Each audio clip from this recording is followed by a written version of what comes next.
ওয়ালাইকুম ভাই। ওয়ালাইকুম আসসালাম। কেমন আছেন? আলহামদুলিল্লাহ, খুব ভালো আছি। আপনি কেমন আছেন? আলহামদুলিল্লাহ আলহামদুলিল্লাহ সুম্মা আলহামদুলিল্লাহ। ভাই, সমুদ্র সৈকতে এসে আপনার কাছে কেমন লাগতেছে?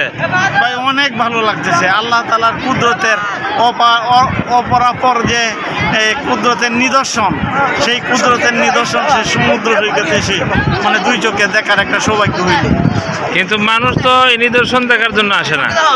মানুষ আছে মজা করতে, কিন্তু আসলে তো হলো এই নিদর্শনটা দেখিয়া হেদায়েত গ্রহণ করতে হবে যে আল্লাহ তাআলা মহান, তার কুদরত মহান।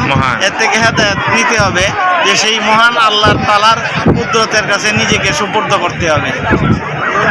ঠিক আছে, আল্লাহ তাআলা আমাদেরকে তো এরকম তো। আসসালামু আলাইকুম। আসসালামু আলাইকুম। ওয়ালাইকুম আসসালাম ওয়া রাহমাতুল্লাহি ওয়া বারাকাতুহু। মুর্শিদ ভাই, কেমন আছেন? আলহামদুলিল্লাহ, আলহামদুলিল্লাহ। আলহামদুলিল্লাহ। এই সমুদ্র সৈকতে এসে আপনার কাছে কেমন লাগতেছে? হ্যাঁ, আল্লাহ তাআলা পবিত্র কোরআনে বলছেন কুল সিরু ফিল আরদি। এর প্রেক্ষাপটে আল্লাহ তাআলা যে মহান, তার সৃষ্টি মহান, তারই অনুভব করছি এখানে।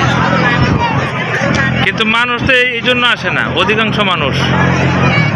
আসলে মানুষ তার অনুভূতি অনুযায়ী যে জিনিসটা যেভাবে দেখে, ওই জিনিসটা মূলত ওইভাবেই পায়।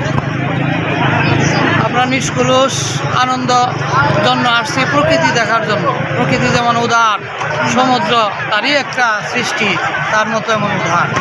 আমাদের মনটাও যেন উদার হয়, আমাদের সংকীর্ণ মানসিকতা যাতে দূর হয়, এই কামনা আল্লাহ তাআলার কাছে করি। আমিন সুম্মা আমিন। আসসালামু আলাইকুম।